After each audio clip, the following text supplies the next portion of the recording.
How would you feel if you had to go to school in a foreign country? Let's say you didn't know any English and you had to go to school in an English-speaking country. Can you imagine all the different things that could happen to you?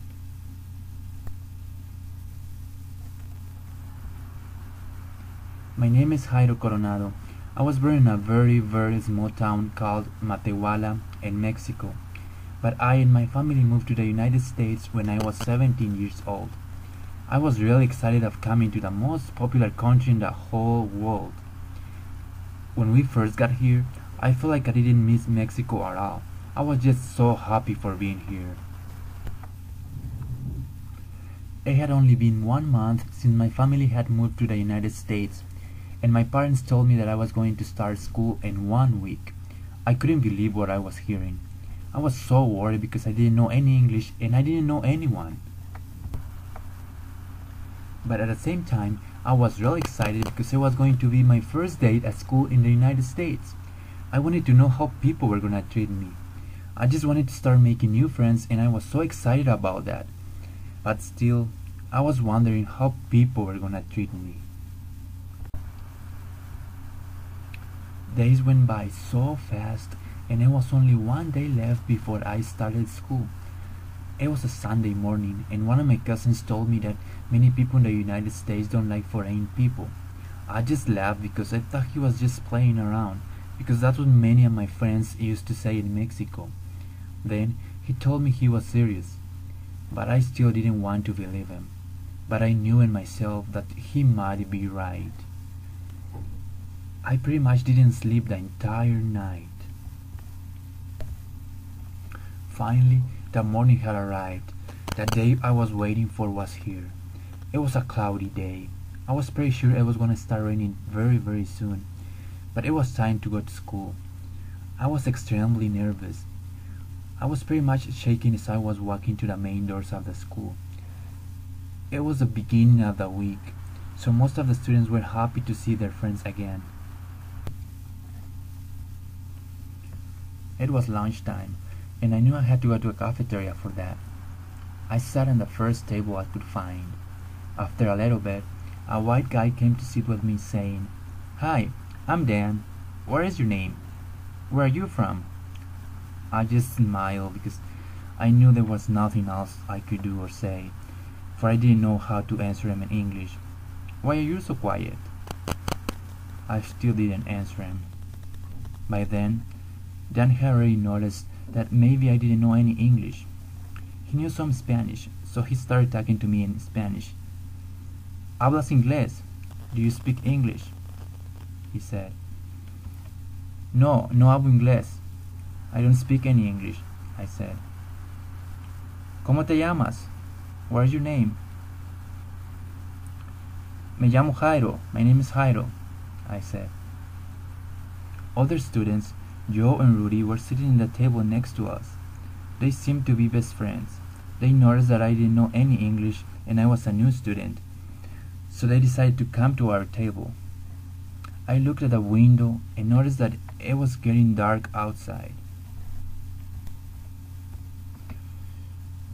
But it was getting darker inside. Joe and Rudy got close to me. Joe, with a posture of a brave guy that thought he could do anything he wanted, came up to me and asked me, "What's your name, man?" I just stayed quiet and looked at Dan. "His name is Jairo," Dan said. "I'm not talking to you, man. I'm talking to him," Joe answered him back. "Where are you from?" he asked me again. "Leave him alone. He doesn't know any English. He's from Mexico," Dan said. Then Dan looked at his watch and noticed that it was time for him to go to his math class. So he just said goodbye to me and then he left. Then Joe, with an organic voice, said, "What? Did you hear that, Rudy? He doesn't know any English." Then he looked at me, giving me this extremely bad look and saying, "What are you doing here if you don't know any English?" He said, "You should not be here in this country. Get out of here. Go back to your country. You're a ugly Mexican." I was so nervous. My face turned red. I didn't know what to do. I felt so desperate. I had a feeling that Joe was saying something bad to me, but I couldn't say anything because I couldn't understand what he was saying. The first thing that came to my mind was, I wish I could understand English. Say something, man. You're not going to say anything? You're wet back. I still didn't say anything to him. Moreover, and with an ironic laugh, Joe came up with another idea. He told Rudy to write on a piece of paper what he had just told me. And Rudy did right away. Like Joe, Rudy was also laughed while he was writing the note. Then Joe grabbed the paper and threw it to me, saying, "It's a present for you, dirty Mexican."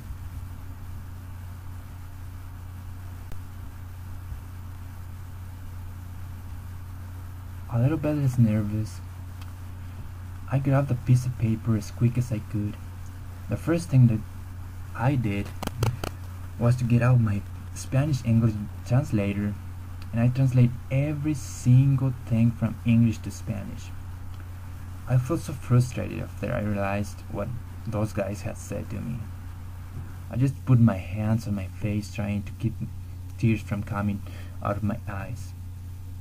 And full with courage, I fizzed my hands as hard as I could and said to myself, one day I'm going to learn English, and I will help make this country a better one with no discrimination. My first day of school was over, but I had learned more than what I thought. Going through this experience helped me realize how strong I was. I promised to myself that people, my English, or any other thing won't stop me from going after my goals. After 3:15 p.m., one day of school was over, but my dream of continuing my education wasn't. I'm stronger now, and I have learned that persistence always beats resistance. Therefore, I will never quit going after my dreams, because I can do it.